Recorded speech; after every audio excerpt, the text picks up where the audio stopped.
Stream to fire up all across the internet, and then we're going to go ahead and get started. We've got a lot to get to today, as is usual, and we want to make sure that the stream is alive and cracking before we get started. And it looks like we're alive and well, so let's get rolling.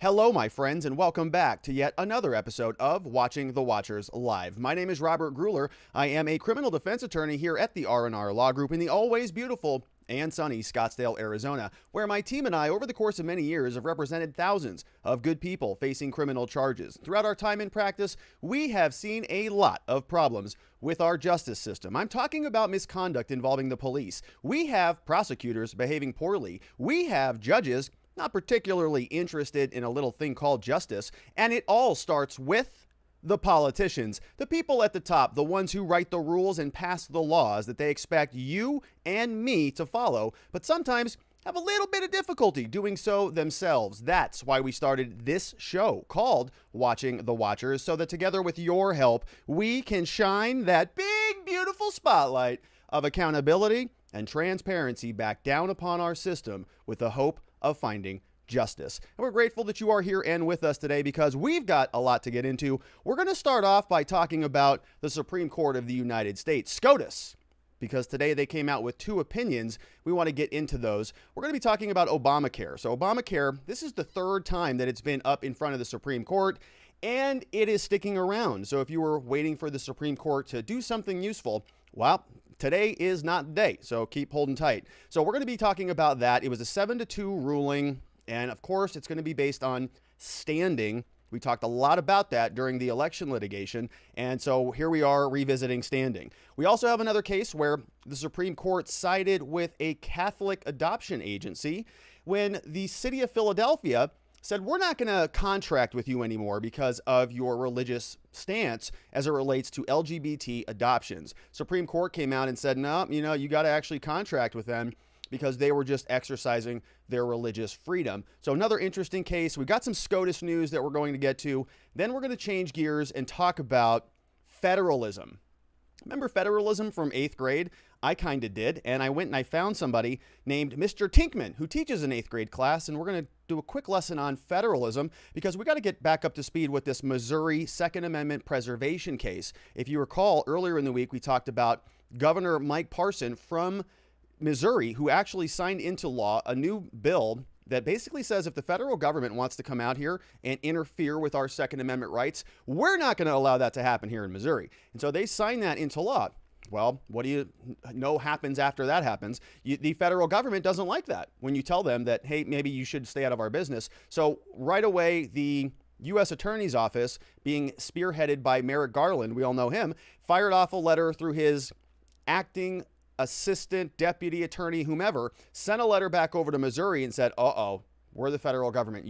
Don't you dare talk back to us. So we're going to go through their letter and how they're responding to this. We got a situation here where it's sort of a states' rights versus federal government rights, or federal government non-rights. Remember what the Constitution tells us about things that are not delegated or reserved back to the states. So we're going to have this battle. We're already seeing it go on elsewhere around the country. We're seeing states just sort of periodically just sort of, thumb their noses at the federal government saying, hey, you're not going to build a border wall. We're going to do it ourselves out there in Texas and so on. So we're going to get into that. And then we're going to talk about what's going on in Minneapolis, because you may not have heard about this story, but there is a lot of civil unrest that is taking place now in Minneapolis. We all thought that after the George Floyd, Derek Chauvin, year-long, spectacle, catastrophe, tragedy, whatever you want to call it, it was going to be gone, right? We're going to be done with this. We're going to move past Minneapolis. But that is not the case. There was another shooting that involved U.S. Marshals involving a gentleman named Winston Boogie Smith Jr. shot and killed.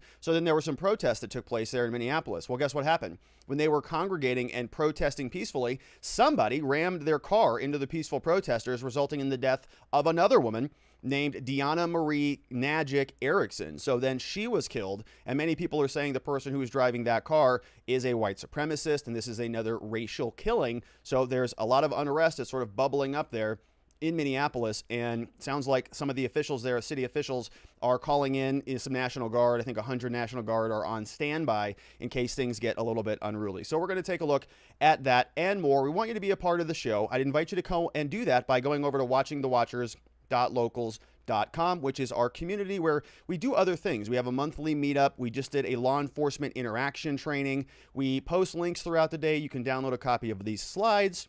You can download a copy of my book, all for free, just as part of our supporting us over there. And the real kind of bread and butter is that you get to participate in the show. So there's a live chat that's happening right now. So if you want to ask a question, leave a comment, lob a criticism my direction, that's the place to do that over at watchingthewatchers.locals.com. And there's some good deals on some other things that we offer here. So I have a gumroad.com/Robert Gruler web address, which is where you're going to find some of my other offerings, things like a law enforcement interaction training course. I have my existence systems courses available there, as well as a program for attorneys. It's a mastermind for lawyers and legal professionals that you can check out. There are also links in the description below for my crypto channel, as well as my law firm channel. So if you happen to know anybody in the state of Arizona who has been charged with a crime, of course, please send them to our law firm, the R&R Law Group. All of our information is down in the description below. All right, so let's get into the news of the day. Supreme Court issued 2 new opinions today that are worth talking about. One involves Obamacare. We spent a lot of time talking about Obamacare on this channel because it's kind of one of these cases that just never goes away. And I want to frame out what's happening here. But the big news is Obamacare is here to stay. This has been its 3rd time at the doors of the Supreme Court, and it's not going anywhere. You know, this is a good example. When the powers that be want something to happen in this country, it gets done. There's nothing you can do to stop it. This was one of those situations. And I want to take you back a little down a history memory lane and sort of synthesize the journey that we've been on with Obamacare. And, you know, this is loose, generally speaking. So, you know, I'm playing sort of hard, loose with the facts because it's just a general summation of it. But if you recall, what happened back when Obamacare was being debated, back when Congress was kicking this thing around, it was almost not going to pass. In fact, there was a big election that was taking place regarding a senator named Scott Brown. And the country, the Republicans, the conservatives, sort of rallied around Scott Brown to elect him to the Senate so that he can go and be that final vote that sort of changes the balance of power so that Obamacare never got passed. Well, what happened was Scott Brown got elected, didn't stay there long, but they actually changed the balance of power, essentially, in the Senate so that Obamacare could not be passed. But what happened was they had already passed a version of that bill previously in the Senate before the balance of power had shifted. And so they had a Senate version of Obamacare, they had a House version of Obamacare, and so they didn't actually need to pass it again. So the whole election for Scott Brown was kind of just something that everybody was, you know, excited about for nothing. What they used was the process of reconciliation, which is a budgetary measure where they take a Senate bill that's a little bit different from the House bill, and they just kind of mash them together. And so they can pass that with just a simple majority vote, which is essentially what happened with Obamacare. So then, and recall what a big deal this was, okay? This is the first time. I know many people in America are now sort of okay with the government telling them what to do. You have to do this and you have to do that. Many people, you know, sort of remember an era, I do, when that wasn't the case so much, but now it is. You got to stay home, got to put a mask on. You know, we're really encouraging you to go get this vaccine. Because if you don't, you may not be able to go do these other things. You know, we're going to see where that goes. And so you've been sort of ordered to do a bunch of stuff. Now, many people, when Obamacare passed, were making this claim that Obamacare was the precursor to all of these governmental mandates. Why? Because this was the first incident where the government could mandate that you do something. In this case, it was to go and buy health care. And the rationale there was that if you do not have health care and you get sick, you become a burden to society. So now what we're going to do is mandate that everybody buys it. Therefore, you have to have insurance. You're going to get medical care and you don't become a burden to society. Well, I remember when Obamacare came out, I was in college and I had to go and try to sign up for it. The whole website was broken. Expenses were very high. The whole thing was a mess, right? It was a broken system. And if you sort of, you know, study the origin story of the bill, I think that's kind of the point. They wanted to force you to buy a product, then they knew that the offerings would consolidate. So if you had 50 healthcare providers, then the next year, you know, a large portion of those couldn't compete. They would evaporate, and the companies would consolidate. And lo and behold, you see exactly what you see today, right? You've got, you know, increased premiums. We're still talking about healthcare. You know, how many years is this? 15 years later, we're still talking about it. It hasn't been solved, and so the whole system was broken. Now, it got passed, and it got challenged because, like I said, this was the first time in the country that the first time, at least something like this happen, where the government could tell you, come into your home, come into your life and say, you have to buy something. You have to go buy healthcare, right? We've had other sort of, encouragements from the government, but this is something personal that you just have to go do. It's like the first time a government could order you to do something. And so several, libertarians and people who say, well, that doesn't sound right, were up in arms about this, took it up to the Supreme Court and said, can the government actually mandate that you do something one way or the other? And they made all of these arguments, these really sort of, convoluted arguments if you're in favor of it, and some, I think, very, compelling arguments if you're against a government mandate.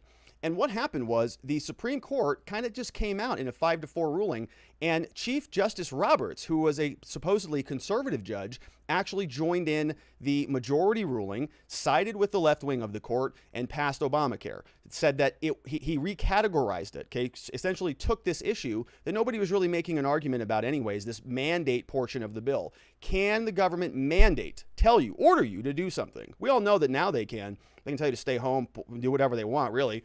But, previously this was a novel thing. So that was the big question. And what John Roberts did, Chief Justice Roberts, is he came down and he said, well, we're going to consider this to be a tax. So we're not going to say, we're going to say that this is, it's not necessarily like you have to go buy a product, right? You don't have to go buy something.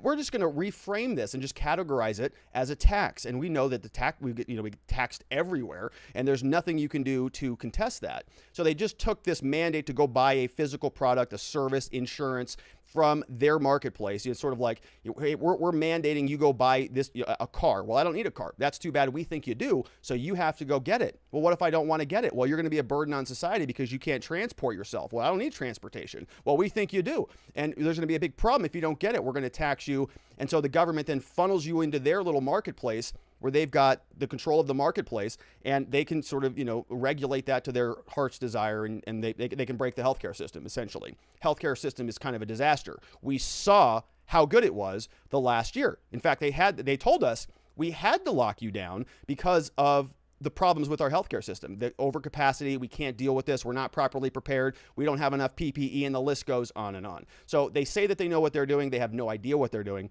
as is plainly evident by the last 12, 14, 16 ongoing months that many of us are living through. So let's go back to now the journey. So the Supreme Court comes back out, says you are now mandated to buy this stuff. And you have to do that because it's just a tax. And we know there's a long precedent for taxation in this country. Every single tax is justified for whatever reason because the government, that's basically what they do. So that happens. And then the balance of power starts to shift a little bit. So we see that the Republicans take control of Congress, and so they don't want Obamacare in place. So they start to unring that bell. This happened during the Trump administration, and essentially what they did is that mandate that John Roberts said that we all have to endure is now there's a penalty if you don't comply with the mandate. They don't round you up and throw you into jail, but they'll start to assess a penalty, and that penalty will get worse as the years go by. The more and more out of compliance you are, loosely speaking, the worse the penalty you get. So they said, because that is the penalty, the Republicans were going to just get rid of the penalty. So what good is a mandate if there's no penalty? It's sort of an enforceability issue. So you can pass all the laws in the world you want, but we're just not going to enforce them. Okay, it's sort of like how the marijuana statutes exist right now. It's still illegal federally, but there are many states across the country that are just saying, well, it's legal here. We're not going to enforce your federal laws. If you want to come in and enforce them, you can. The government is not doing that. So it's an enforceability thing. So the federal government says here, yep, you got to get a mandate. You have to buy this health insurance. If you don't buy the health insurance, we're going to penalize you. The Republicans come in and say, well, we're just going to gut the penalty. There is no penalty anymore. And so then the next question, logically, of course, is if there's no penalty, then what good is the mandate? And if the mandate fails, well, doesn't the entire bill essentially fail? It's the nuts and bolts argument. If the mandate fails, and it should because it isn't a tax anymore, right? Because there is no penalty. It's a zero penalty. So if it's a zero penalty, then how can that still be a tax? It's not a tax anymore. So then the rest of the bill has to fail. That's the argument. It's gone up about 3 times now, and the court every single time has knocked it down. Okay? And that whole spectacle was for this this bill. Okay, a lot of effort went into this. So they are not going to allow that to go anywhere. All right, CNBC gives us some background here. Obamacare survives the latest challenge. Supreme Court ruled against Texas and other Republican-led states seeking to strike down the Affordable Care Act in the latest test before the nation's highest court. Top court voted 7-2 to reverse the appeals court ruling, struck down the law's individual mandate provision. Okay, so there was a lower court. We're going to go into this a little bit in more detail. These are just the highlights. The two of the former President Donald Trump's court picks, we got Kavanaugh and Amy Coney Barrett. They joined the majority in rejecting the Republican effort. And again, we're going to see, this is not about the underlying tax issue. This is not about whether it's a good idea or bad idea, good system, broken system, anything. This is about whether these Republican states like Texas and some of these other entities have what's called standing. So do you have the authority to even bring a claim into our court? The Supreme Court is going to tell us here in a minute, no, we don't want to hear from you. You have no ability to file a claim. And pin this for a minute. The basis being there is no tax. Okay, there is no penalty because it's been reduced to zero. So put a pin in that. We're going to come back to that. So what happened today at the end of the ruling? Of course, President Joe Biden and cited this as a major victory, of course. So let's go over to the SCOTUS blog. And Amy Howe is going to give us a little bit of a breakdown here. Much anticipated decision, she says. The Supreme Court rejected another effort. Justices did not reach the main issue in the case, right, which is whether the entirety of the Affordable Care Act was in fact rendered unconstitutional when Congress eliminated the penalty for failing to obtain health care. As I explained, if this is not a penalty anymore, then how is it a tax? Therefore, how could it be constitutional? So they didn't answer that. They just said instead, well, we're just going to vote 7-2. They said that neither the states nor the individuals that are challenging the law have a legal right to sue. This is known as standing. Okay, we talked about this back during the election litigation. The courts were saying, well, I mean, you can sue us if you want, but you're not Donald Trump, so you don't get to file a lawsuit. He can file a lawsuit. Then when Donald Trump filed a lawsuit, then they found a bunch of other garbage reasons why why his lawsuits should be thrown out for whatever. We talked about all the justiciability elements when we were going through all of that. Not going to rehash that here, but Justice Stephen Breyer here wrote the opinion. Two other liberal judges, Sotomayor, Kagan. Four conservatives, Roberts, Thomas, Kavanaugh, Barrett, Alito, wrote a dissent and was joined by Gorsuch. So how does this break down? Let's take a look over here. SCOTUS always does this, and they do a nice job. So you're going to see here we have the left side of the court, which of course we've got Sotomayor, Kagan, Breyer, and then we've got Roberts over here. So he voted with the left. And then we've got Trump's two most recent appointees here. We've got Kavanaugh, member Kavanaugh, and then we had Amy Coney Barrett, who basically, flew through confirmation. Kavanaugh's was a little bit more, rocky, but they're joining here. And again, they're not joining on the underlying issue. They're just saying standing. There's no standing here. So, and Judge Roberts also joined in. We've got Alito and Gorsuch bailing out. So if you look at by seniority, doesn't really tell you much there, but kind of shows you how the breakup of the court is. So let's go through and see what exactly happened here, because I want to explain the standing portion of this. And let's recall again what the argument is. The argument is that there is no constitutionality of Obamacare. Why? Because it originally, it was constitutional because it was categorized as a tax. We know the government has the ability to tax.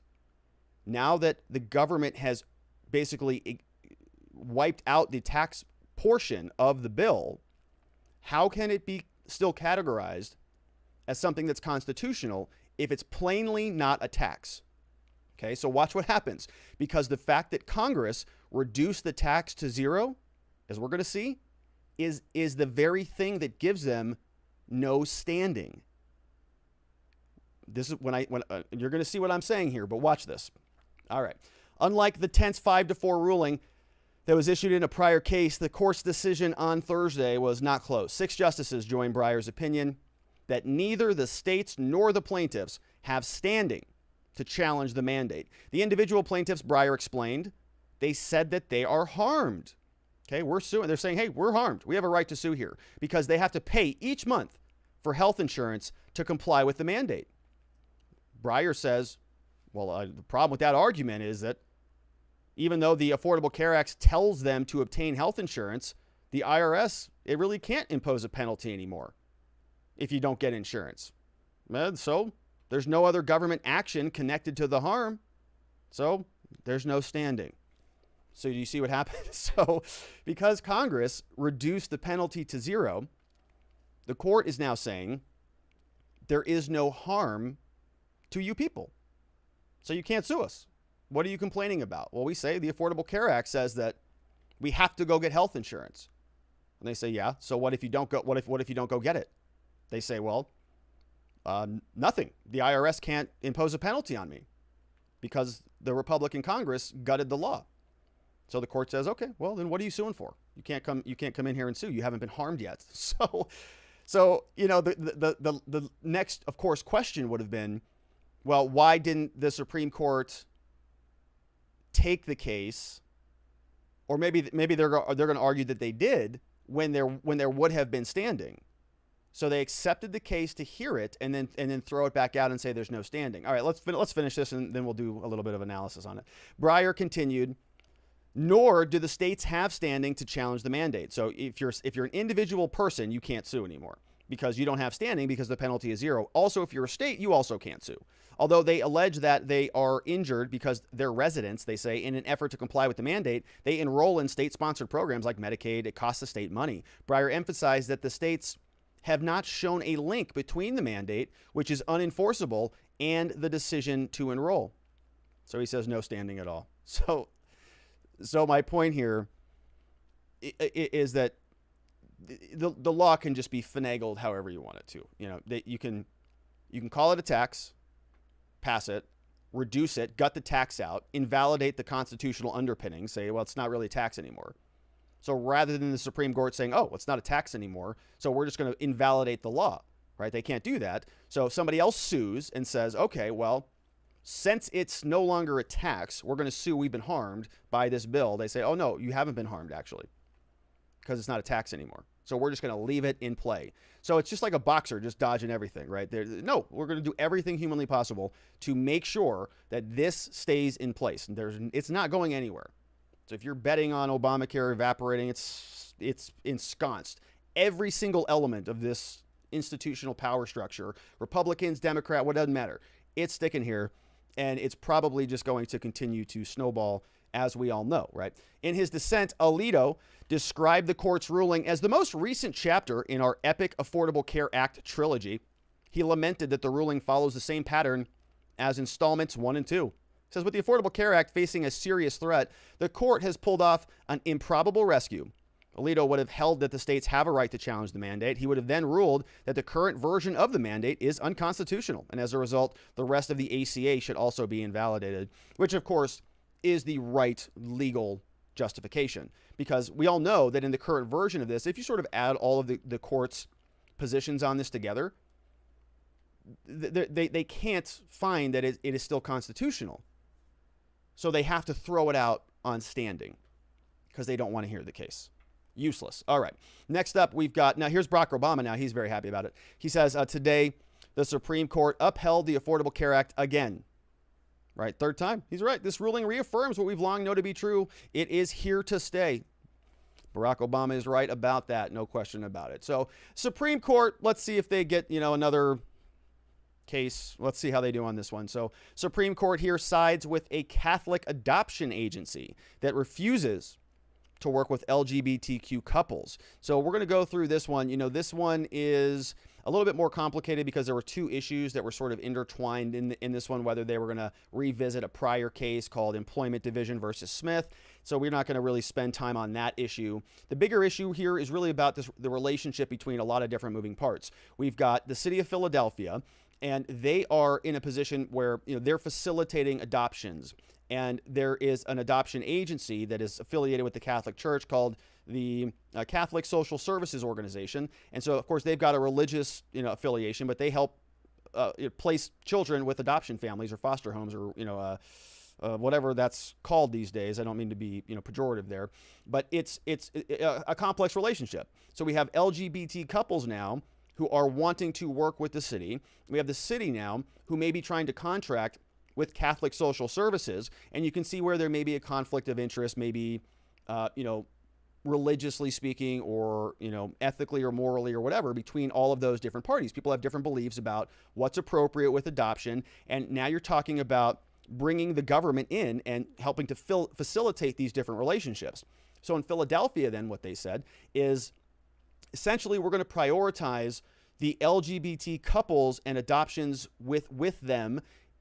And we're not going to contract as the city of Philadelphia with the Catholic social services, because Catholic social services is discriminatory towards the LGBT couples. So basically what they're talking about is the Catholic Church was not able to contract with Philadelphia because of a religious exercise, because of a religious belief. Catholic Church now says, hey, that's discriminatory. We're just working in accordance with our religious beliefs, and the fact that you're essentially voiding a contract with us is problematic. You are infringing on our rights. You're giving contracts to everybody else, but not to us, just because we're Catholics. So let's take a look at what's happening here. The Supreme Court now is siding with the Catholic Adoption Agency, and it's not even close. It's a unanimous opinion, if I'm not mistaken. Let's take a quick look and make sure. Yeah, it is. So we're going to go through this. Supreme Court sides with the Catholic Adoption Agency that refuses to work with these couples. So the Supreme Court on Tuesday, it was a unanimous defeat to the LGBT couples in a high-profile case over whether Philadelphia could in fact refuse a contract with a Roman Catholic adoption agency that says religious beliefs prevent it from working with same-sex foster parents. Okay, so obviously that's a provocative thing. People have strongly held beliefs on that topic. So this is, of course, going up to the Supreme Court. Chief Justice John Roberts wrote in an opinion for the majority of the court that Philadelphia violated the First Amendment by refusing to contract with Catholic Social Services once it learned that the organization would not certify same-sex couples for adoption. So we're going to get into this in a little bit more depth, but again, we've talked about this in prior rulings. Here is another case where we have a unanimous decision, unanimous by the Supreme Court, and many people are sort of scratching their heads about this, right? It's not something that you typically see often. In law school, we read a lot of split decisions, a lot of 5-4s, a lot of close, sort of landmark cases that are close. And we've seen very consistently out of this new administration, this new term, what kind of feels like a lot of people, I haven't done any analysis on it, but other people, Jonathan Turley and other people, are commenting that this is seeming like a lot of abnormal unanimity here. 9-0s across the board. What's going on? And of course, we're speculating, but the idea from the Supreme Court might be that they have some pretty rock solid cases that are going to be detrimental, or I shouldn't say detrimental, but let's say controversial, coming soon, right? Big ones. I'm talking about abortion specifically. So we've got Nancy Pelosi's already being asked about that. We're going to talk about that here at the end, but bracing for impact, in other words. So the Supreme Court is saying, look, we can get along. We can be friends. 9-0, 9-0, 9-0, 9-0. So that when it comes down in a 5-4 or a 6-3, maybe on Roe versus Wade, which I'm not really of the mindset that that's going to be overturned or anything like that, but we'll see. If it is something that's close, what are you going to hear from the media and everybody on the left if it is overturned, which I'm not particularly optimistic about? We'll see. If it does get overturned, it's going to be a hyperventilating screech fest that is going to be really, really painful to endure, because they're going to say that the court was biased, that the court was overly conservative, and that's going to justify the packing of the court, right? It's going to justify the Democrats taking action and doing something to sort of reverse that. So we'll see what ends up happening. Let's take a look at this ruling so we can get some framework for the future. So here we are again going to go over to SCOTUS blog. Amy Hound does a nice job here. Says that the court holds that the city's refusal to make referrals violates the Constitution. So in a clash between religious freedom and public policies, we have these two competing interests. Catholic Church says, hey, it's just free speech, or it's free religion, or free exercise of religion, to be more specific. And the city is saying, well, we've got public policies that protect the LGBTQ community. Supreme Court ruled on Thursday that Philadelphia violated the First Amendment's free exercise clause when the city stopped working with the Catholic organization. Again, they were not certifying same-sex couples as foster parents. So foster parents would go to the Catholic community. They would say, hey, we want to adopt a child. Catholic organization would say, sorry, we're not going to certify you to do that. So Thursday, Amy says, is a victory for Catholic Social Services. They're associated with the Archdiocese of Philadelphia, the Catholic organization, and 2 foster parents who allege that Philadelphia's refusal to make foster care referrals to CSS discriminated against the group.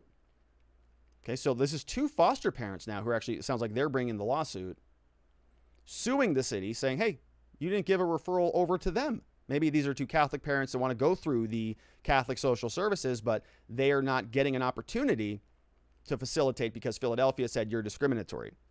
The decision fell short of the broad endorsement of religious freedom that the challengers had sought, but the justices unanimously agreed that the foster parents, that the city's action was unconstitutional. 6-justice majority left intact the prior ruling. So they didn't overthrow that case. So you can see here, same type of division here, right? We've got total unanimity, if that's a word, right? Absolutely unanimous. And not much else to say there.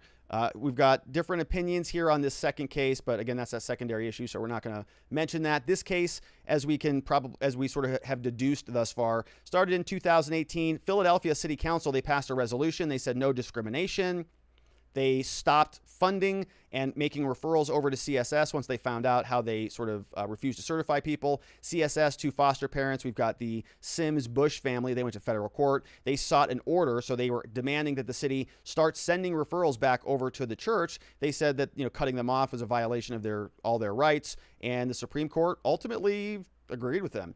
Roberts began, he said, it was plain that the city's actions had burdened CSS's, which is the church's, exercise of its religion by requiring it to choose between curtailing its mission or approving relationships inconsistent with its beliefs. The question before the courts was whether the Constitution allows the city to impose that burden, and the court said no, right? So this is a unanimous decision. So when you have cases like this, it really blunts the argument. This is why I keep bringing up these 9-0 decisions, okay? Because you can sort of just venture out how this argument would have gone if this was let's say, a 6-3 decision. Let's say 6 conservatives voted against the LGBTQ community and the 3 liberals voted in favor of them. If this was a political case, could have easily been. What would have happened, right? The narrative would have been, well, we've got a bigoted court up there full of a bunch of racist conservatives who are xenophobic or whatever label you want to use. That undermines the court's credibility.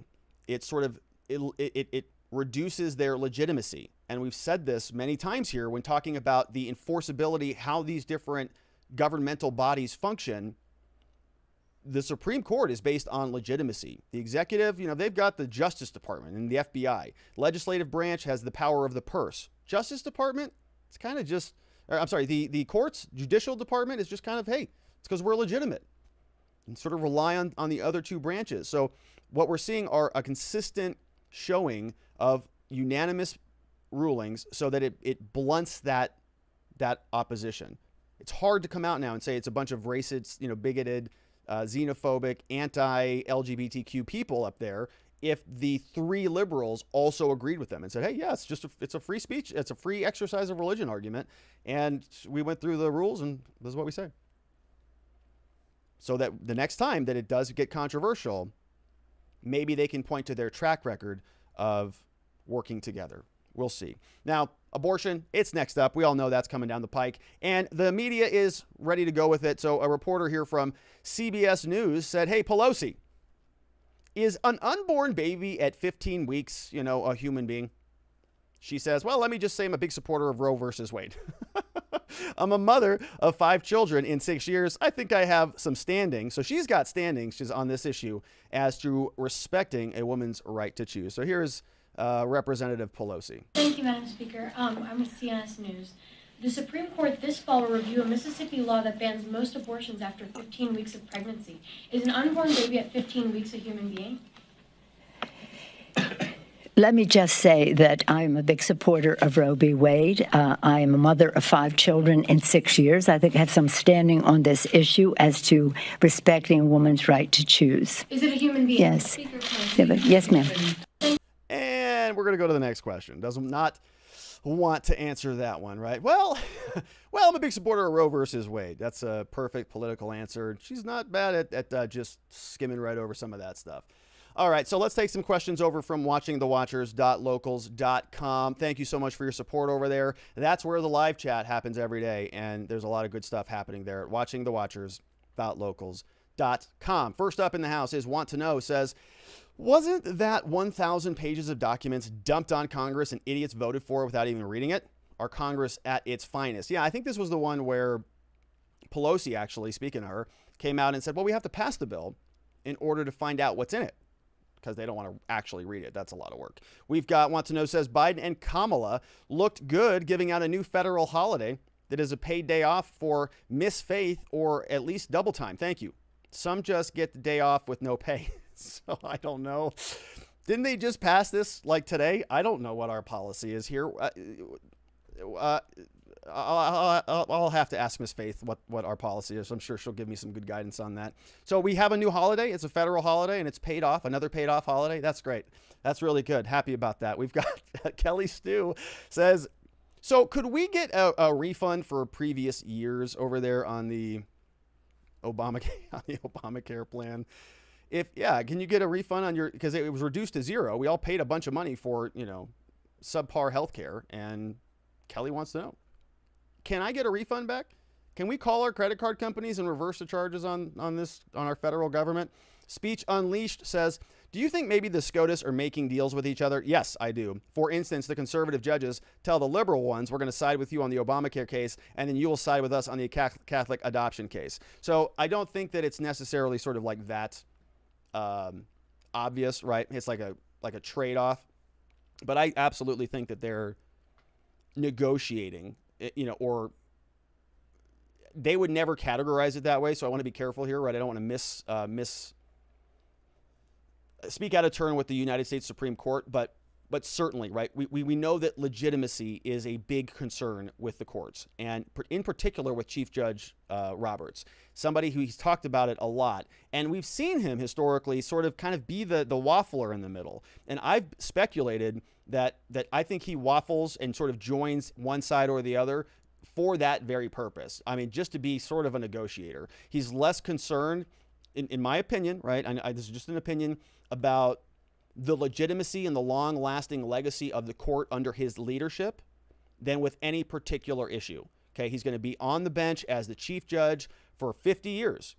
And when we're reading in our legal books, that's kind of what we talk about. We talk about, the Burger Court, and we talk about these different eras, kind of these epochs over the jurisprudential history of the Supreme Court. And it's not, when you review the court through that lens, it's not traditionally about any one case, unless it's something like, Plessy versus Ferguson or something. But, it's more of a tone, a legacy. And I think that's where Roberts is more concerned about. He wants to see the tone move forward, less so than any particular abortion or Obamacare, right? He definitely did not want Obamacare to be a defining case for him. We have a new president. We have a lot of energy behind Barack Obama, and this thing got passed. It was sort of a weird time in the country. Everybody had this insane euphoria for some reason. Hope and change. I don't know if you remember that. Hope and change. About what? I don't know. Something. Everybody was hopeful and they wanted some change and they were going to get it and they were really excited about it for some reason. But it was a weird era. And so for the court to backpedal against Obama at that time just wasn't palatable. And I think that's why Roberts twisted himself into a pretzel in order to make Obamacare into a tax, which, I don't remember at the time, but I kind of recall thinking everybody was saying, what? Who argued it was a tax? Where the hell did that come from? It was just some argument that the court just made up. Oh, it's a tax. Okay, so that's good. Maybe it was in there somewhere. It's been a long time since we talked about that. But let's take a quick look over here. We got ATB Kelly 100 says, I find myself in a strange position that I'm not necessarily opposed to the concept of abortion, but I do think Roe versus Wade is a ridiculous opinion that should be overturned. Is there an avenue through which the court can uphold the right to abortion but still overturn the opinion? Or would the legislators need to do something instead? Your potential future associate from Chicago. What's up, my future associate? Love that. Yeah, come on down, baby. We want the best here. And you sound like you're onto something. So here, let me run you through this analysis a little bit. The Roe versus Wade issue in popular culture, in my opinion, has really been about a woman's right to access abortion. In legal communities, it's sort of viewed a little bit differently, at least from maybe those. So, for example, I am not a fan of how this issue was decided. Without making commentary about abortion, I do not like what the court did with the case. Okay, and the reason being is because the court acted like a legislature. They basically said, we're going to pass sort of a congressional type bill. We're going to pass a new law that we're just going to basically write and we're going to make up out of nowhere. It doesn't come from the Constitution, doesn't come from anywhere. So the court was acting like a Congress in a sense in Roe versus Wade. And they did so by creating this sort of three trimester or this like thirds, this trimester framework where they would say, well, in the first trimester, you can get an abortion. In the second trimester, it's okay if the government puts some restrictions on it. And then in the third trimester, there's another framework for how states can deal with somebody who's in their third trimester. And so they came up with this framework and everybody's going, what? Where the hell did that come from? You're supposed to be talking about constitutional provisions and you're supposed to be sort of ruling and weighing issues that are weighed against the laws. You're not supposed to be creating the laws. So the fact that they just sort of concocted this thing out of thin air without any commentary about abortion, not one way or the other, right? That's beyond the scope of this conversation. But that issue was troubling because a lot of people said, well, that's not how the courts work. If you want to legalize abortion and make sure that that is something that is fundamental and can't be challenged and all that stuff, the courts are not the appropriate place to do that. The other appropriate place to do that would be the legislature. Okay, now the converse argument to that is sort of what you see in the lineage of the Roe versus Wade cases, which is more about this sort of separate concept, going away from that three trimester framework.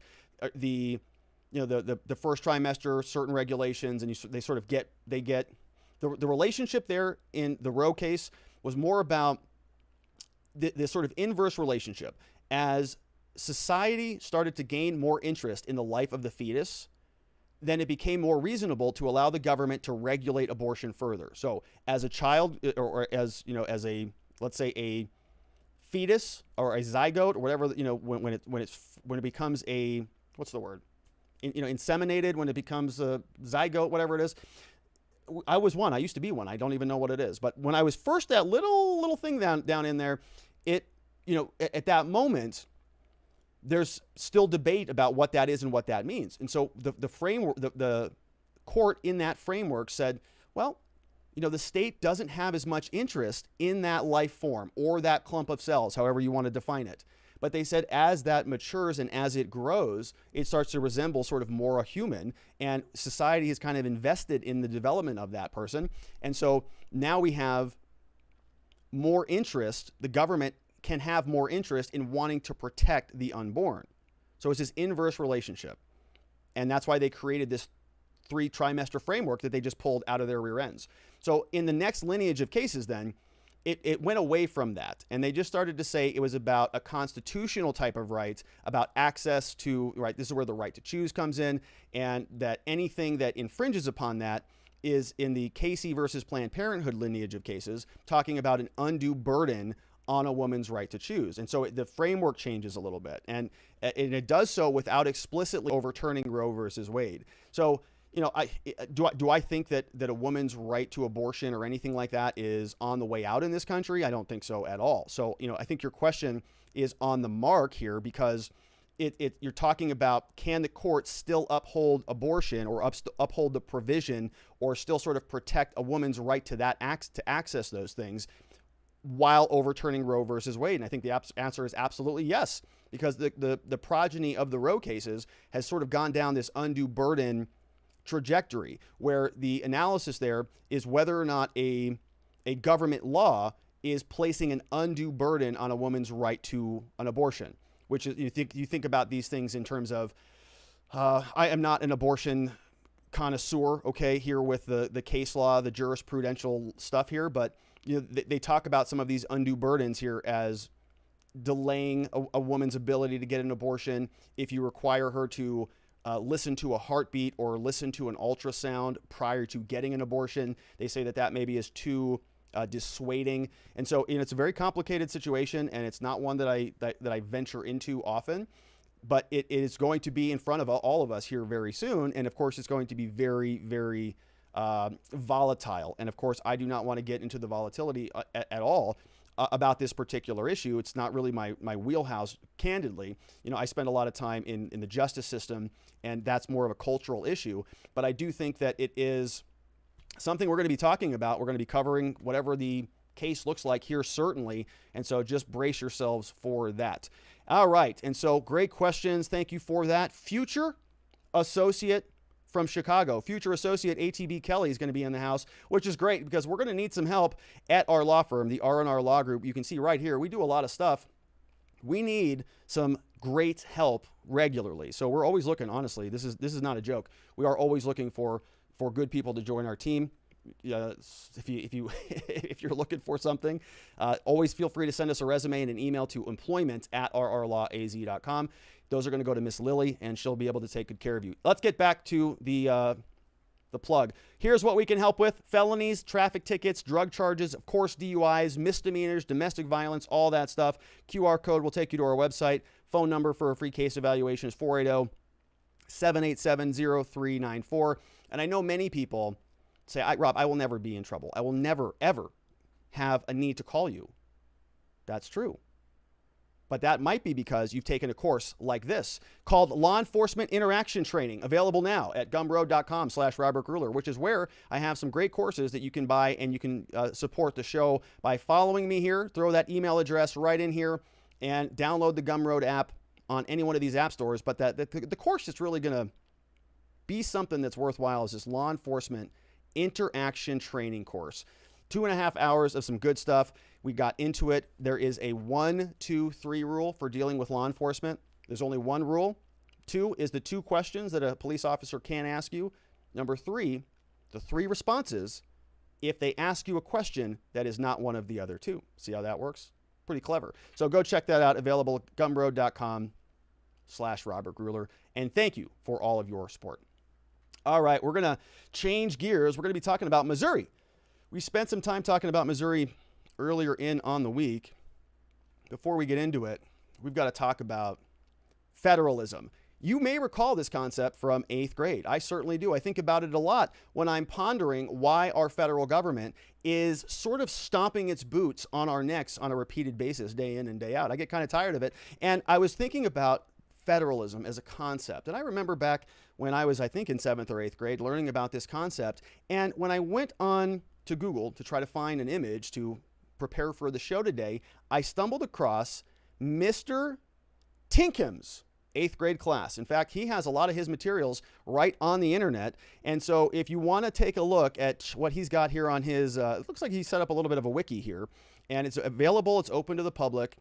In chapters 4 to 6, we're talking about a new constitution. This is coming out of chapters 1 to 3, colonies and the revolution, before we get to westward as the colonials moved westbound. So all that good 8th grade stuff, but something that is important here. And by the way, I don't see any critical race theory here. Pretty good job there, Mr. Tinkman. But we've got a quick understanding of how our federal government works, hearkening back to the days of 8th grade. So Americans live under a national and state government. Remember this, we talk about a dual system, federal government, state governments. And we really have kind of other systems. We've got local systems, county systems, individual cities, sort of different tiers and layers of government.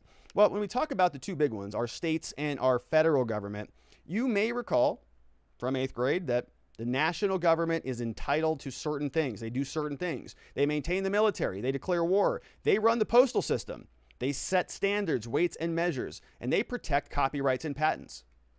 It's kind of a limited list over there, right? Now, the states are supposed to, of course, establish local governments, set up schools, regulate state commerce, make regulations for marriage, and regulate corporations. And there are some powers that overlap, so we can share things. We can collect taxes. We got state and income tax, federal and state tax, establish courts. We got federal courts and state courts, regulate interstate commerce, right? So between states, we've got regulating banks. We can borrow money. We can provide for the general welfare. We can punish criminals. Okay, so a lot of stuff is going on here. Now, you'll know that if you're connected to American reality today, that kind of the national government kind of does all of this, right? They sort of, kind of really run the local governments by making sure that they comport with their federal regulations by promising them money or taking the money away. They set up schools. We've got the Federal Department of Education, regulate state commerce. Now, it's supposed to be interstate commerce, but the Supreme Court has basically expanded that commerce clause to include anything, including in-state commerce, if it goes out of state. Okay, so you might be saying, well, I have a factory here in Arizona and I make a bunch of widgets. So what does the federal government have the right to tell me, how I manage my widget factory? And the Supreme Court has said, well, if you sell your widgets interstate, we can regulate intra-state. So that's nice. So they sort of taken that over too. Make regulations for marriage. Of course, we know the Supreme Court kind of came out, they're still, in that space. Certainly, we're waiting on what the feds say about all of that. And of course, they definitely regulate established corporations. We've got, SEC and all these different organizations. So they kind of do a lot of everything now. And the big question that often comes up is, what happens when there's this interface between the two? What happens when you're over in this box here, when you're a state power, let's say like Missouri, and you say, this is a power that's exclusively to us. Okay, we're going to handle, for example, our gun rights in Missouri without anybody interfering with our business. And the national powers, they say, no, well, this is our power. And so we're going to come over here and we're just going to take that from you. And so you have this conflict. We're fighting in this area here about who can do what. And in Missouri, we're talking about gun rights. We've heard a lot about this from the Biden administration, from Merrick Garland. We're hearing all over the place. It's like vomiting every day about domestic violent extremism and domestic terrorism. Now, we talked about a 32-page report, and they're talking about gun violence and lone wolf and individual gunmen. But then at the same time, these militia groups and these white supremacists that apparently are the huge problem in America today, that nobody ever knows what they're doing or can't infiltrate them and can't even stop a couple people orchestrating the Capitol Hill stuff. We have 18 intelligence agencies. They can't even take care of something as basic as that. But I digress. So now we're having a conflict. Missouri is coming through. They're trying to establish their boundaries. It's our state. It's the Second Amendment. We're going to enforce it. So they pass a bill. We talked about this earlier today. Earlier this week, Governor Mike Parson came out, and he says, he's a law enforcement guy, says, throughout my law enforcement career, I have and I will always stand for the Second Amendment rights, signs HB 85 into law. This is called the Second Amendment Preservation Act in Missouri. And what does this do? If you recall, right, he signed this at a gun range up here, the range check-in and firearms rentals. So gets this signed into law, says HB 85 draws a line in the sand, says we are going to reject any attempt by the federal government to circumvent our fundamental right that the Missourians have to keep and bear arms to protect themselves and their property. Right? That's a big statement. Don't even try, feds. HB 85 puts those in D.C. on notice that here in our state we support responsible, law-abiding gun owners. We oppose government overreach and any unlawful efforts that limit our access to the firearms.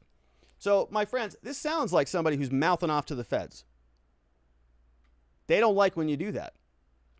In fact, they don't like it so much, they're going to write a very upset letter about it. We're going to see if it goes further than that. Oftentimes it does, but let's take a look at what's happening here. Now we have the Justice Department sending a letter that says, Missouri, you cannot just disregard our federal gun laws. Why is my camera? Why did that? Let's see what's going on here. All right, so that's good. All right, so here's. Sometimes these slides don't work very well. All right, I'm going to read it without switching to the slide. This is a weird thing that happens sometimes with my switcher. In enforcing the Second Amendment, they said that they cannot disregard the gun laws. The federal act here says that, all right, there we go. The federal act says that infringement on a Second Amendment right shall be invalid in this state if it is an infringement. So this is the act that was just passed. It says it shall not be recognized by this state, and it's going to be specifically rejected by this state. So in his letter, Boynton lays out 5 areas of concern. So this is the letter that now is coming from the Justice Department. Let's take a look at this. It says, regarding Missouri HB 85, this is the Second Amendment Preservation Act. This letter was drafted June 16, 2021, from the U.S. Department of Justice. This is the Civil Division. They're sending it directly to the governor, okay, by electronic and U.S. mail. To the Honorable Michael L. Parson, the Honorable Eric Schmidt, Missouri Attorney General's office, and the Supreme Court building. The federal government saying, we don't like that law that you just signed. They're not talking about this. This is now HB 85. It's signed into law. Governor held that up there at the gun range. He says, I write regarding Missouri HB 85. Signed into law on Saturday. It says, by its terms, the statute appears, he says, it appears to declare numerous federal firearm laws to constitute infringements. See how I used the appear there? I'm not making a claim here. It just certainly appears that way. I'm not accusing you of saying that, but it certainly appears like you're saying that. It says that it is classifying these federal laws as infringements.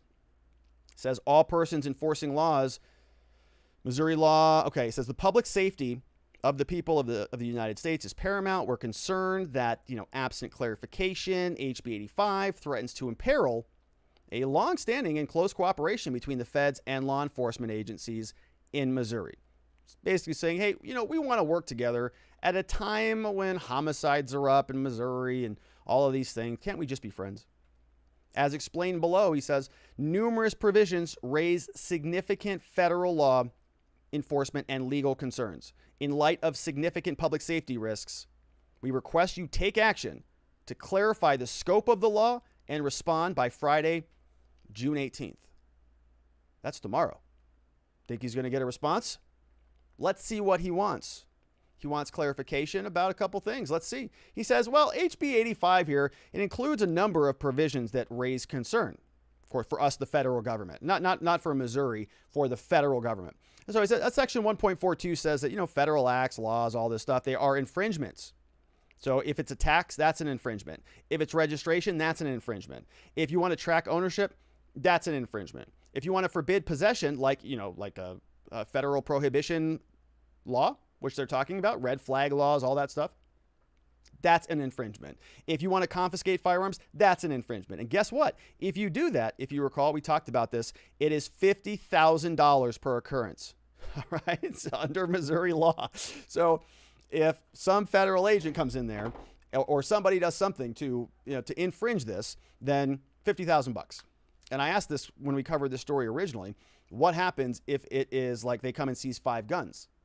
Is it $50,000 a pop? Get pretty expensive, $250,000 like that. Bring your collection to Missouri. Just wait for that raid. Might be a little bit of a lottery day for you. So let's continue on in the letter. He says, we've got some significant law enforcement and legal concerns here raised by HB 85. Number one, the declaration here that certain federal firearm regulations are unlawful. So that's a concern. This raises preemption concerns. Okay, preemption. And we talk about this. Under federal system, they say, a state cannot nullify a federal law. Remember, we talked about this, the supremacy clause. We mentioned this when we covered the story. And they go and they actually cite the Constitution. Article 6, Clause 2 says, the laws of the United States shall be the supreme law of the land. And anything in the Constitution or laws of the state to the contrary notwithstanding. Which basically is saying that the U.S. laws are superior, are supreme, shall be supreme over state or anything contrary, right? It's a supremacy clause. We talk about it. So anything that interferes with that, they're saying is unjustified. So section 1.42 declares 5 categories of valid firearm regulations that are unlawful. We just went through them. They're not happy about that. Section 1.450, the prohibition on enforcing federal law. So in the Missouri law, it says no entity or person shall have the authority to enforce any federal acts, laws, or executive orders. Wow. So he's saying if this were to, apply to federal officers, then this section would violate the doctrine of intergovernmental immunity, right? So the feds have immunity when they come in and enforce the law. So here, Missouri is saying, no, you don't. Not on this issue, you don't. And the feds are responding and saying, yes, we do. We have immunity. If we want to come in there and enforce federal laws, we've got U.S. case law, which prohibits the states from regulating the federal government. Okay, according to this case, Mayo versus U.S. Now he's saying we assume here, Missouri. We assume that Missouri does not intend to directly regulate federal law enforcement agencies, and instead it means to impose limits on state law enforcement. Do you think that was Missouri's intention? I don't, because you know why? Because they said it in there. They said it right here. Look, they said it here. They said, nor authority to enforce any federal acts or laws or executive orders. So when they say we assume Missouri does not intend to directly regulate federal law, well, we know that they don't mean that, right? So he's doing the nice guy thing again. You certainly wouldn't try to regulate the feds there, were you? Would you? No. All right, here we go. Section 3, restriction on state agencies cooperating with federal firearms law enforcement. Section 4, limits on hiring former federal officers, interferes with federal grand juries. So they say this is going to impose another significant liability, $50,000, on any individual who worked for the feds, who acted in coordination with the feds, and who is forced to fall within federal firearm regulations. They say on its face, the provision therefore appears to discriminate against local federal law enforcement officials. Missouri is so unhappy with the feds, which is just a lot of fun. Okay, let's see what else we have. Clarifying the effective date. So, they got a lot of clarification that they need. We're going to see what Missouri has to say about this. Absolutely just a lot of fun. We got HB 85 states that the law shall be in full force and effect upon its approval.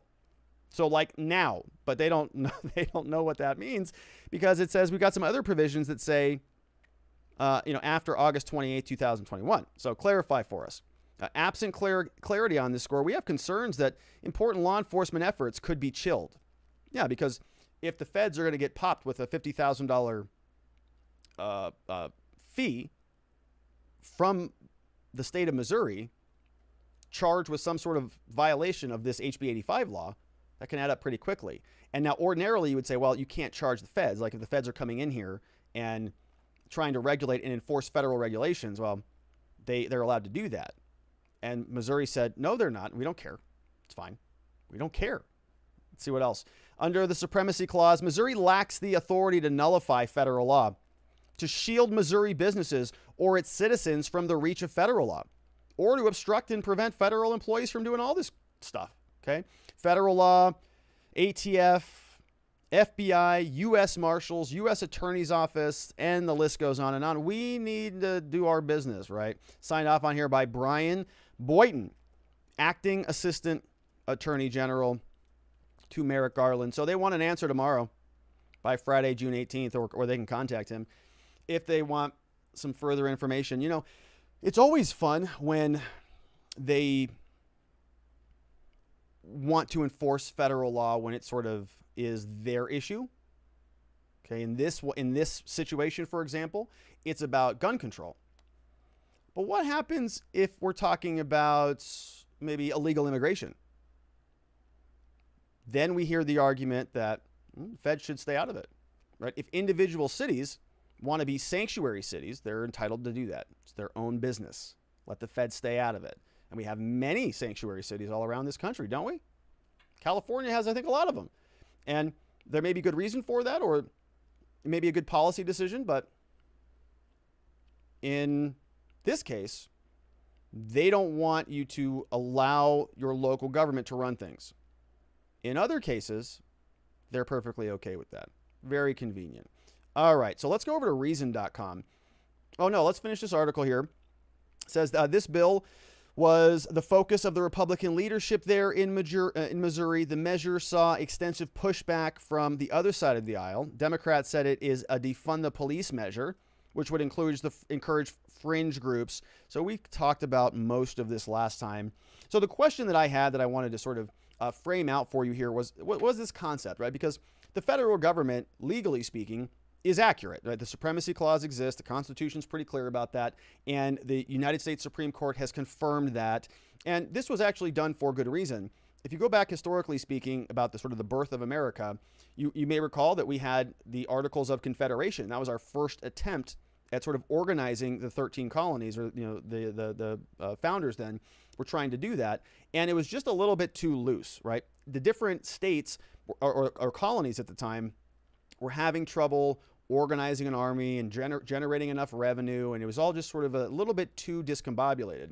So they sort of scrapped the Articles of Confederation, brought in the U.S. Constitution, revisited that, constitutional conventions, and sort of rethought the whole thing with giving a little bit more power to the federal government, maintaining that duality, that system of federalism where the feds are at the top, the states have a lot of rights, and the Constitution, via the 10th Amendment, is going to reserve them a ton of rights, because there was this debate happening about, whether the federal government should be more powerful or less powerful, because all of these people had just come over from, the old world, where they were kind of sick and tired of the bureaucratic, overly burdensome, no taxation without representation version of government that they had. So, thankfully, we do have a couple layers of government, and we have the ability now to sort of, have competing jurisdictions over things, which is a beautiful concept. The idea that maybe we have competing jurisdictions that you can push back against each other. You can pick up and move. If you don't like the gun laws in California, get up and go to Missouri. They got some pretty dang good ones there, it sounds like. So, you can actually just do that, which is a beautiful thing here. And I'd like to see actually more of that, which is why on this show regularly, I talk about local. Okay, who cares what they're doing in Washington, D.C. if you're on your school board mandating, what's happening to your kids in your community? Different conversation there. So I want to show you now this interplay. So this is an article over from Reason that's talking about nullification. Okay, the federal government can do whatever they want, but they have an issue when it comes down to enforceability, which has sort of been the theme here of the show today. So let's go over here and let me show you what I'm talking about. Enforceability. We have this situation now where Merrick Garland's Department of Justice is sending letters over to Missouri, a state that has done something that it says is in close adherence to the federal Constitution, protecting the Second Amendment. Merrick Garland not happy about that. The Justice Department, Biden administration not happy about it. Okay, if they're legally right, if the Supremacy Clause exists, if all of this in the court of law would actually go in their favor, the next question is, so what? And it comes to enforceability. What are they going to do about it? Let's take a look. Let's see what Reason has to say. According to this article written by John Osterhout, good article. I would encourage you to go read the whole thing. That's the title. Plug that into Google and you can find it. It says that more than a dozen states are trying to nullify federal gun control. Now, this article is actually not recent. It was back on, April of this year, so somewhat recent. Conservative state legislators, this article says, are taking a page from the playbook of pro-immigration activists and marijuana legalization movements. Okay, I talked about this previously. Marijuana legalization is another good one. Federal government says you cannot do that. It is illegal federally. States around the country just say, well, we don't care. So what? We're going to pass it anyways. Arizona just was one of the more recent ones to join the fray. And what are the feds going to do about it? We'll see. So back here it says defying the federal law is something that a majority of the states already do when it comes to marijuana. In terms of the method, it's identical, says Sabatini. In sanctuary cities, they stopped reporting or dealing with ICE. It's basically what we're doing. He says that if states refuse to cooperate with ATF, then federal gun control becomes difficult to enforce. ATF only has about 5,500 employees for the whole country. About a third of them are in the administration or in administration. It means they don't have the manpower or the resources to enforce federal gun control in their own.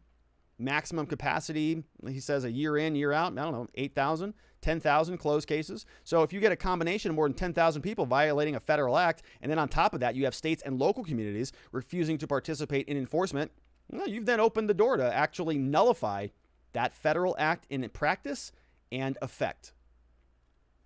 States are doing it across the board. Missouri is another one, another domino that just fell. We've got Bolden here says that the case for nullification doesn't depend on the constitutionality of a law, because we're talking about a legal doctrine known as anti-commandeering. They say it's been upheld in 5 Supreme Court cases. 1842 to 2018, so a recent case, holds that the federal government can't require states and localities to participate in the enforcement of federal laws. Okay, so the feds, in other words, can pass whatever they want, but states don't have to enforce them at all. Now, Missouri goes a little bit further in that, right? Because they're saying not only are we not going to enforce that or recognize those, but if you come in, federal government, we're going to ding you with a $50,000 fine. Okay, that might be something that gets tossed out of that bill or of that law. I don't know, though. We'll see. Talking about constitutionality does kind of get in the way of anti-commandeering. Says a lot of people like to think of that as a line in the sand. I think that's a good approach, but I don't think that they should be helping enforce federal gun control, even if a federal court says this federal gun measure is constitutional. Okay, now there's another, Bolden is talking about the allegation. There's an allegation here that, let me skip over that. Anti-commandeering, just to give you a history on this, originated back in 1842. So anti-commandeering is the idea that the government cannot mandate that states adhere to federal laws. Let's go back to 1842. Supreme Court case, Prigg versus Pennsylvania. This upheld a state's right not to participate in enforcing the Fugitive Slave Act of 1793. Bottom line is nullification as a tool. Banning participation in federal enforcement was actually a tool of the anti-slavery abolitionist North. When South Carolina seceded, they issued a document to explain their rationale, and specifically, they said that Northern nullification of the Federal Fugitive Slave Act. Okay, when South Carolina left the country, when they seceded to join the Confederacy, they issued a document. They said, hey, we're leaving because the northern states nullified the Fugitive Slave Act. So back in the 1840s, there was a federal law that said if a slave runs away, you got to return him back. If a slave flees through the Underground Railroad, works their way north, and lands in a northern state that doesn't have slave laws, the federal law said, you got to send them back. Okay, that person is property. They belong to somebody down there. Ship them back down there. Give them back down south. And northern states said, we're not doing that. No way. What are you, whacked? They were not sending anybody anywhere. So South Carolina then says, well, we're not happy about this. Okay, the Fugitive Slave Act, nobody's following the law here anymore. Northerners are nullifying this federal law because the feds are tyrannical idiots, and we're not going to allow this to happen anymore. And that was the beginning of the Civil War, which was needed and resulted in a lot of pain and suffering and hardship in the country on every single part of the conflict. But America got through it, and here we are today having still difficult conversations about race in America. Isn't that great? So let's take a look at some questions over from Joe Snow. Says, you forgot to mention infringing on gun rights under the federal government's responsibilities. That's a good point. Yeah, I forgot the infringement slide. I have let's say federal government infringements. I don't think I have enough slide. I don't have enough hard drive space for a presentation that big. We've got Jeremy Matrita says, I watched the law enforcement interaction training last night. Was very impressed with the content. Says, you're absolutely right in saying it's better to have and not need than to need and not have. While watching, I did have some questions. I would have been able to attend. You never cease to amaze me in all the different content you were creating and establishing. Well, that's very nice, Jeremy. That's very nice of you. What a nice thing to say. Well, I do appreciate that. Sometimes it feels like I'm not doing enough. So it's hard for that to resonate. I have so much that I want to get out, and it just sometimes feels like I could be doing more. So thank you for telling me that you're pleased with the current level of production. I'm still going to try to pick it up anyways. But it was a lot of fun. We had a good time on that episode. Or it wasn't an episode. It was a 2.5-hour workshop, and we had some great questions. I think it was about an hour and a half of content, more or less. Again, it's the 3 rules. The one rule that is only this rule. 2 questions, 3 responses. 2 questions, 3 responses. Go check that out at my Gumroad Link down in the description below. We've got Furby Slayers in the House says it's time for the states to stand up and demand the Constitution be observed. Millions do not agree with the current interpretation of the Second Amendment. I fear that SCOTUS won't stand up for us.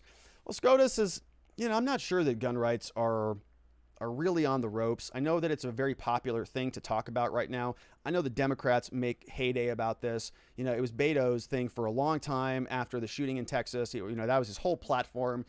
But then the pandemic happened, and then we saw social unrest in various parts of the country, even here in Arizona and many other places. And so people started to realize, oh, you know what? The government is kind of useless in many ways, and so maybe it's a good idea for me to arm myself up. Ammo's been flying off the shelves. Guns are out of stock all over the place. The whole thing is not popular anymore. You might have a lot of people who say, well, I'm for gun control, but I still want a gun. And so, maybe they'll tell you that publicly. They'll post on the poll that gun violence is America's biggest problem. But when it comes to protecting themselves, they'll happily go get one. All right, we got Nadarb says, your AG is telling the feds to mind their business too, isn't he?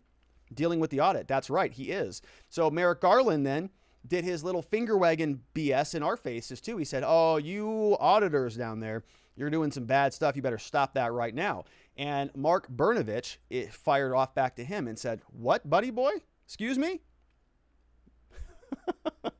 Which is great. I would love to see more attorney generals just thumb their noses up at the feds, because what the heck, it's our business. We run our elections how we want to run them. And the Supreme Court said that. Do you know how we know that? Because they said that Pennsylvania can do whatever the hell they want to do too. If they want to move the things, the deadlines around, if they want to, waive signature verification, if they want to just, do whatever, chuck their ballots around wherever they want to put them, they're free to do that. Supreme Court said so. So if Arizona wants to audit our cases, damn it, we're going to do so, and you better stay out of it. So we'll see how that works out. But I'm looking forward to a lot more of these conversations. We've got Edon Tess here says, when it comes to abortion and when life becomes a life is an issue that is not going to be settled in law. This is an issue where humans will have to come to grips that we have the power to create life.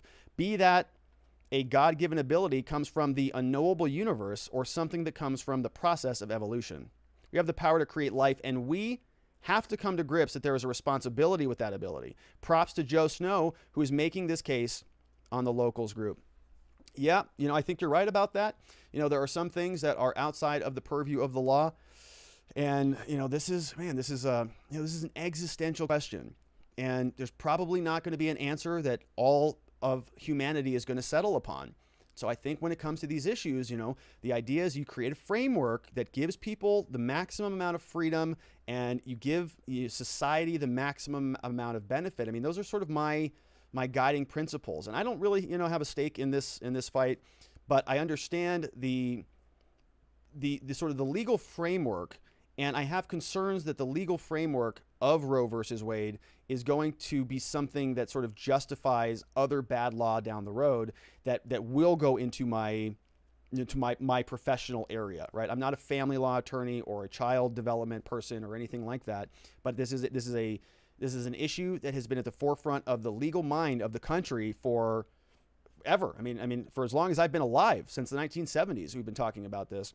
And so this is going to be a big deal when it does come down the pike. And of course, well, we're going to try to take all of the different arguments and, lay them out without getting too volatile. Abortion is one of those issues, man. It's like people go from 0 to 1,000 like instantly. It's like, gosh, all right, let's all relax a little bit. Like, can we just talk about these things? Which is why I just want to I just want to kind of scoot on by it if we can. But I know we're not going to be able to do that. And I don't want to do that, really.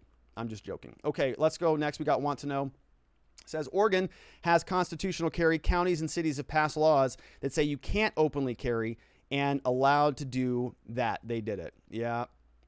So, right. So you can overly regulate guns, but you can't sort of double down on the defense of your privilege protected under the Constitution. We have C. The Veil says, so if Missouri can charge the feds $50,000 per violation, then the border states can charge $1.5 million per immigrant illegally crossing the border. This will not only make the states rich, we can finish the border wall. I think it's absolutely needed. Then charge each federal institution who failed to come to the border state's aid. Yeah, I mean, yeah, that's what our dual system is about. You have all of these different checks and balances. And one check is that the states can just, hey, no, look, we're going to reassert our rights in the face of a tyrannical federal government. It's built into the system. That's why it is the way that it is. And I think that it's nice to see some states doing that.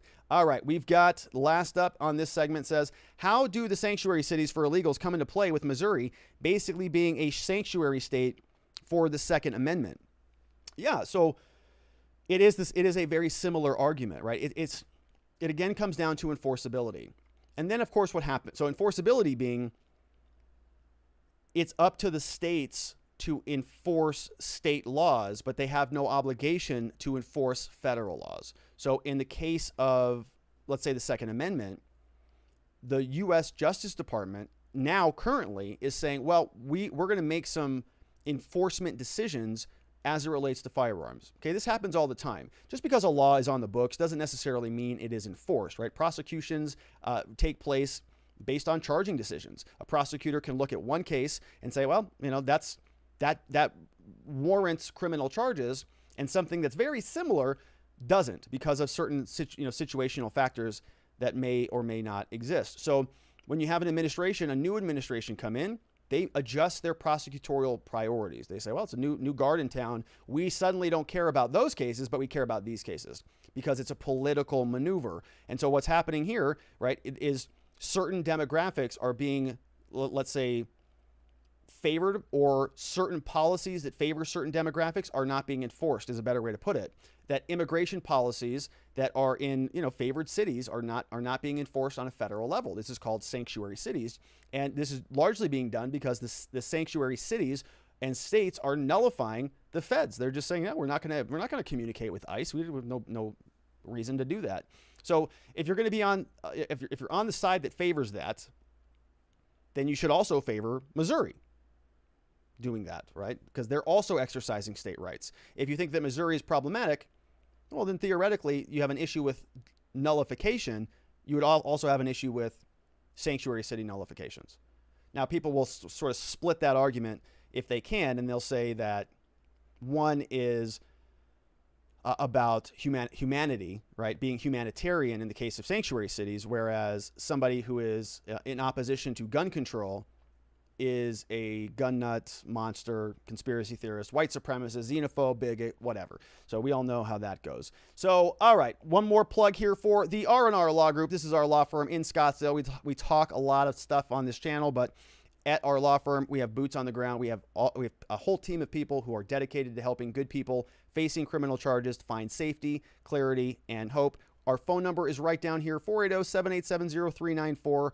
Very much appreciate if you know anybody in our state that needs help with a criminal charge. We would love the opportunity to help. And if you're looking for some information about how to deal with law enforcement to prevent ever being charged with the crime, check out this law enforcement interaction training, now available at gumroad.com/Robert Gruler. And we thank you for all of your support. All right, our last segment of the day, Minneapolis is back in the news. Many of us thought we were kind of be done talking about Minneapolis after we just went through the entire George Floyd, Derek Chauvin trial that lasted a long time. We spent a lot of time talking about it, and the country is just kind of exhausted. We've been dealing with a lot of justice reform issues, a lot of animosity here between different demographics, different groups, law enforcement agencies. We're seeing these protests take place around the country. We're seeing people die on both sides of the equation, and people are just kind of hopeful that maybe we can move beyond it. Derek Chauvin got convicted. A lot of people feel that was a justified verdict. And now's an opportunity to put all this behind us. Maybe we can have a little bit of healing now. Well, of course that's not going to happen, because in Minneapolis now we've got 2 new dead people that unfortunately were killed, and we have to talk about what the hell happened again. So this is going to continue to happen, and it's becoming very irritating that we have to continue to talk about this. So here we have another situation, again, developing out of Minneapolis. They have 100 National Guardsmen now on standby as new gun evidence emerges in the Winston Smith shooting. Now, there is not a lot of information about this, but the Minnesota National Guard activated 100 soldiers. Now, that's really not that much when you sort of think about it, but 100 soldiers on Wednesday, they're getting prepped up and I'm sure the reserves are now on standby, that there is civil unrest in Minneapolis. There are demonstrations that are continuing, started last week, involving the shooting of Winston Boogie Smith Jr. Okay, U.S. Marshals Task Force came out, and there was another recent death of a woman who was killed when a man rammed his SUV into a group of the protesters blocking an intersection. And so we've just talked about this so much. It's this domino effect. Something happens with the police, the protesters come out, then oftentimes the government itself is sort of negligent in removing the protesters, or they're overly aggressive in removing the protesters, and there's more unrest happens. And this has been going on in Minneapolis for well over a year now. We're now in June, and George Floyd was killed back in May of 2020. And so the protests have been happening for a full year. They're still going on again. And we have, again, two more dead people now as a result of this unrest that continues to take place. And we've got, a bunch of politicians around. Minneapolis Mayor Jacob Frey, National Guard. We've got a lot of people who are trying to solve this problem, and nobody can quite figure it out. Governor Tim Walz announced on Wednesday that his office, at the request of the mayor, Jacob Frey, gave the National Guard a warning order. Start preparing to assist local law enforcement should they need the help, they said in a letter. National Guard has not yet been giving any operational orders, and as of this time, their assistance has not been needed. The Guard tweeted Wednesday afternoon, approximately 100 soldiers from the 257th Military Police Academy have been activated at the request of the city for potential support to civil unrest within the city. Follow-up tweet added, while the soldiers are not currently in Minneapolis, they are standing by and prepared if their presence is needed. So what happened in this case? So here we have Winston Smith Jr. Okay, now, why were the U.S. Marshals involved? So we see here that the U.S. Marshals were executing a task force. Why were they there? Well, so they're the enforcement arm of the federal courts. We know this here. Ashley Hackett over at the Minnesota Post put this together. And so they've captured some of America's most wanted fugitives and all of this stuff. Let's see, drug possession, low-level suspects, and on and on and on. According to the information currently available, U.S. Marshals were involved in Smith's case. He had been convicted of a violent felony in the past, and he had a warrant out for illegal possession of a firearm. So it's a good thing they went and got him, because he was an outstanding felon and had a warrant out, right? So it's a good thing that this all happened because of an outstanding warrant. That's great. So Smith was convicted in 2017, assault and robbery, ex-girlfriend, sentenced 2 years in prison. Sentence was stayed for 3 years, provided he didn't break the law. In most cases, federal law bans those who have been convicted of felonies from possessing firearms. Right. It's called a prohibited possessor. Unless you're in Missouri, apparently. Smith was also charged in Ramsey County with illegally possessing a firearm in 2019, charged with fleeing the police in Hennepin County last year. So in Minnesota, U.S. Marshals then are responsible for Smith's death. They called the North Star Fugitive Task Force. The U.S. Attorney's Office says the task force includes a number of people to arrest the state's most violent fugitives. So we're going to see what happens here. But according to a preliminary investigation, BCA, it's probably the Bureau of Criminal Apprehension, said that at one point, a Hennepin County Sheriff's deputy and a Ramsey County Sheriff's deputy serving on the task force discharged their weapons, striking the man. No official statements have confirmed whether the U.S. Marshals officers fired shots during the attempted arrest. Right? So basically zero information again, which is really the most frustrating part of all of these killings and shootings that take place. So here is some information. Now, this is the U.S. Marshals, right? So they're not going to tell you anything. But here is somebody posted this. They said, let me see if I can clear this up. We got Mayor Moose Knuckle over there is catching so much heat. Eight unmarked cars boxed Winston Smith in after tracking him via Snapchat all morning. So they didn't arrest him outside his vehicle in the garage or anywhere else. They waited until he was inside, and then they swarmed, right? And so this type of stuff happens frequently. I don't know what happened here. So it's, of course, too early to be speculative here, but we'll see what ends up happening. These situations, most times, the reason I get agitated about these cases is because in most of the cases, I could be wrong here. If it turns out this guy, was firing off an Uzi at them, I'll come here and eat my words. I don't have a dog in the fight. I just want to see police, policing reasonably, let's say. They are constantly conducting high-risk maneuvers for low-level petty stuff that I just don't think is worth it, right? The same thing that happened with Dante Wright. They're conducting these warrant arrests and all these things, and people get killed as a result of it. And now somebody else is going to get killed, and Minneapolis is going to be in a lot of hot water again. So Crime Watch Minneapolis, again, over on Twitter, said that the police moved in, and there were some protests taking place about 15 hours ago. So the police are going in, they're firing off projectiles, and some arrests are being executed. So law enforcement is out there now, sort of rounding people up. There was afterwards, this is what we see. So back on Minneapolis, right in Minneapolis on this street, we've got new communities sort of building up. People are mourning the loss of Winston Smith, and somebody else was killed shortly thereafter. So next up we're going to look at Deanna Marie, right? Another woman who was killed because of this continued unrest that is taking place. We're going to talk about her here in a minute.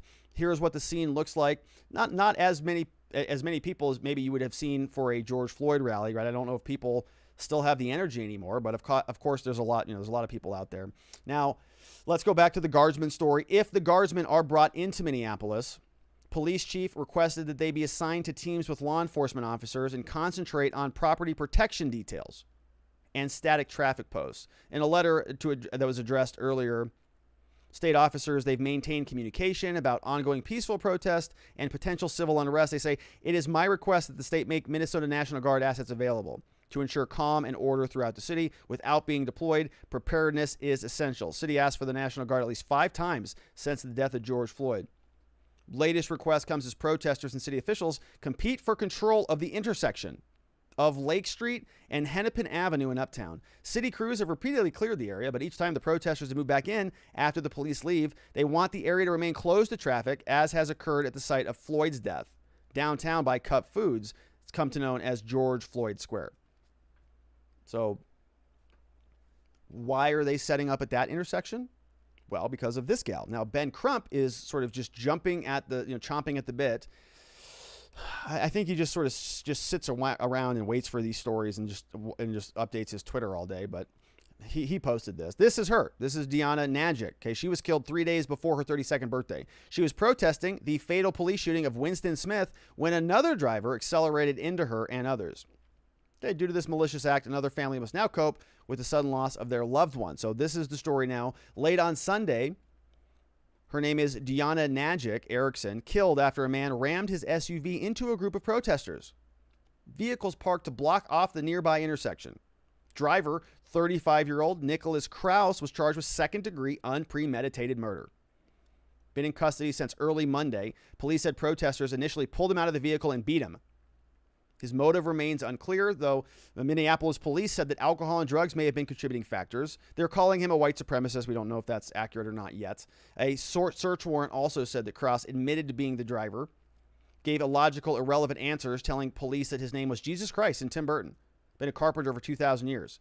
He could be a crazy person, right? Who knows? Document obtained by KARE said security footage showed no brake lights as Krause approached the intersection, has 5 convictions for driving under the influence dating back to 2007, according to court records.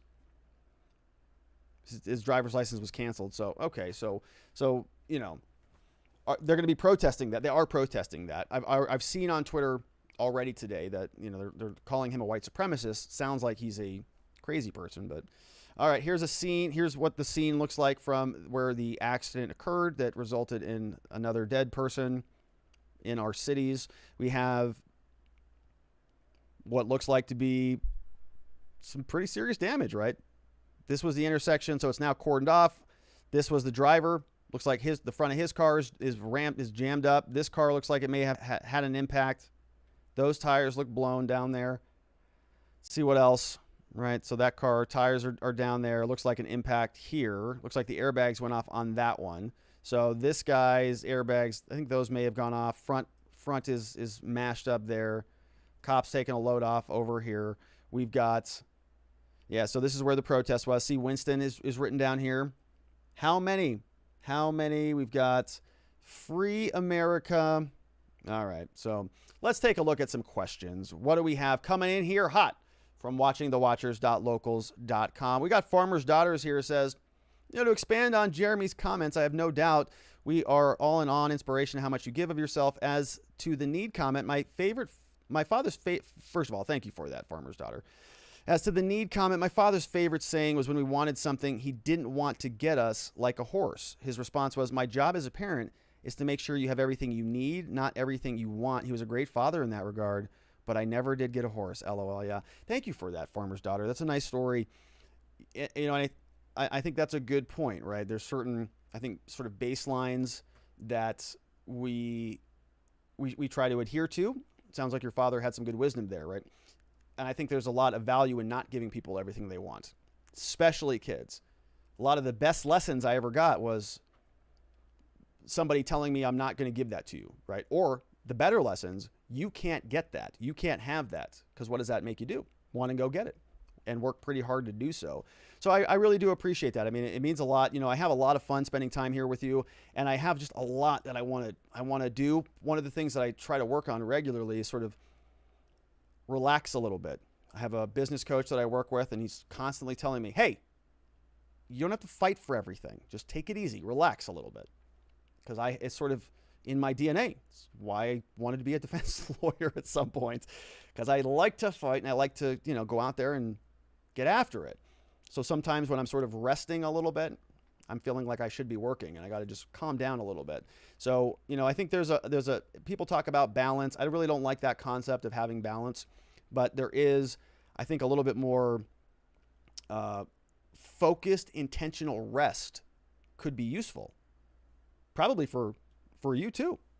I talk a lot about myself here, but maybe a little intentional rest would be good for all of us. Maybe society could use a little bit of that, because we've all been through the ringer on this one. We have been through a lot, whether you know it or not. I mean, many people sort of, I think we're looking back at 2020 like they had the year off, and maybe it wasn't that big of a deal for them. For many people, I think it was a very catastrophic year. And I think even those people who kind of think that it wasn't that big of a deal, I think they don't really know what the long-lasting consequences of that may ultimately be. And so I think it's a good time for all of us to pause and just reflect a little bit. All right, next up, enough of that. We got Sarah Smothers says, how is it that the left can both be supporting a criminal who broke gun laws and yet still want more gun control laws at the same time? I know a life was lost that shouldn't have been, but letting him leave was the best option. How can you enforce gun control laws if you let offenders leave the scene? Well, so it's a great point, Sarah. I totally understand what you're saying. And I don't disagree with you to some degree. I think the real question that this is getting at is sort of, or at least where I have my distinctions here, is based on the methodology that they use when they're when they're executing these warrants and arrests. Right? They tend to do them in sort of these high stakes situations where they've got 20 officers, they all come in, they say, there he is, and we crash down upon him on the roof of a parking lot. When there are other ways that you can do this stuff. You know, there are ways that don't involve coming in guns blazing all the time. But unfortunately, that happens a lot, right? And the reason that I get irritated about it is because we talk a lot about the stories like this. Like the Breonna Taylor case is a great example of that, right? They just sort of busted in, something happened, guns go off, blazing all over the place, dead girl now. And we're just going, is there a better way to go about this? Do you have to just go in hot all the time? Because it feels like they are. And I think that this is where a lot of people have some disagreements about this. I don't want dangerous people flying around society. I don't want people going out there, committing dangerous, violent gun offenses. It doesn't serve me living in that society. People think that because I'm a defense lawyer, it's like I endorse criminality. I don't want it to be Mad Max Road Warrior out there at all, right? I got to live in the same society myself. But I just want the government to sort of, prioritize life over an arrest. That's all. And I'm not saying that the officers in this case didn't do that. Maybe they did. A lot hasn't come out. But the other issue that I have with this stuff is this happened back on June 7th. We may never know what the hell happened. This is what the feds, U.S. Marshals, they give us a blurb. We had a deputy from Hennepin County who may have fired his weapon. Oh, great. Thanks, guys. Good job. Okay. And part of my other concern with all of these, it's like, listen, if the government wants people to be reasonable, they got to be reasonable with us back. There's a bunch of people out there protesting because they think the government just did something bad by shooting and killing Winston Smith. If they had a rapid response team and they said, hey, listen, we warned him 50 times, we were surrounding his car, he had a gun up in the air, he started shooting back at us or whatever, and they release that, they have a rapid response team, and we all get the picture. We all go, oh, all right, okay, you're right. Remember that same thing happened with Ma'Khia Bryant, the 17-year-old girl who was shot and killed. Okay, everybody started losing their minds over that one. Oh, another white cop shoots another, young black girl. She's dead. And lo and behold, they released the body camera footage immediately. She was lunging at somebody with a knife. I mean, inches away from stabbing and right in the throat or neck or whatever the chest area was. So it's like, okay, so we just, respond. It's accountability and transparency. Open up. What happened here? If you said that nothing went wrong, what happened? Because they just shut their mouths. They put everything behind closed doors. The people don't know any better. They go out there, they start protesting. You have some lunatic who drives over somebody. We have another dead person. Minneapolis, that whole city has just been under, wreckage. There's a lot of very good people there who probably are tired of this, right? And their lives are being destroyed from this continued unrest that is largely at the hands of our incompetent government and law enforcement agencies that continue to execute these high-risk maneuvers. And I'm just tired of seeing it. I mean, I'm just that's what it comes down to. The whole thing could come out later down the road. Everything was done by the book, and I'm ranting about nothing because we don't know anything about the story. It could just be, that the whole thing was perfectly fine. But my point, we've seen enough of this that there starts to become a pattern that you can just sort of predict it. And if they start calling in National Guard, 100 of those people coming in now, going, oh, great. Here we go again. So we'll see where it goes. But I do understand your point, Sarah, right? We do want a safe society. I agree with you that we don't want, violent gun criminal maniacs running around society. But I just think that we may have a difference of opinion about what we do or how we go about making sure that those people don't become, harmful to society. Ultimately, we both want the same outcome. It's just a question about how we get there. I think. Great question, though. Thank you for that. We have Nadarb says, wait a minute. How did he possibly drive if he didn't have a license? That's a good question, man. I mean, did he have too many points on his license? It sounded like he had a lot of points on his license. So it's a good question. It's illegal to drive if you have too many points on your license, All right, those were great questions. All of those came over from watching thewatchers.locals.com. I want to thank everybody for all of your support over there. I want to welcome a couple newcomers to the show, to the community. We've got Allie Joe is in the house now. Welcome, Allie. Grateful to have you here at our community. We've got M. Burke 007 is in the house, which that guy sounds like he's ready for some business. So James Bond is here now over at watchingthewatchers.locals.com. Thank you very much, both of you, for signing up. A lot of good stuff over there. If you have not already checked that out, you can go over there and take a look at our whole slew of documents over there. Nope, we're going to go there. We've got the slides that are available to download. You can download a copy of my book, Impeachment Party Documents, also available there. Existence Systems template is available to download. We got links. We've got great people over there. We've got a Zoom meetup that is coming up on June 26th. So register. Well, you can go over here and sign up. Register at watchingthewatchers.locals.com. It is free if you are over there. And a couple other quick plugs, of course. We've got some info products that you can go and take a look at if you want to stay connected and learn a little bit more about other things like how to deal with law enforcement. Would love it if you check this course out. And if you are somebody who already went through it, would really very much appreciate a review down there. If you're interested in personal productivity, there is an Existence Systems. If you're a lawyer or a legal professional, definitely come give this course a look at. It's not a course, it's a community. We do a legal mastermind. We meet twice a month, talk about being better lawyers and building better practices so that we can do better in society. And I would invite you to come check that out. Lastly, but not leastly, I am a criminal defense lawyer here at the R&R Law Group. And so if you know anybody who has been charged with a crime in the state of Arizona, we would appreciate a referral our direction. We can help with anything and everything that involves the law. Being in trouble with the law, specifically criminal law.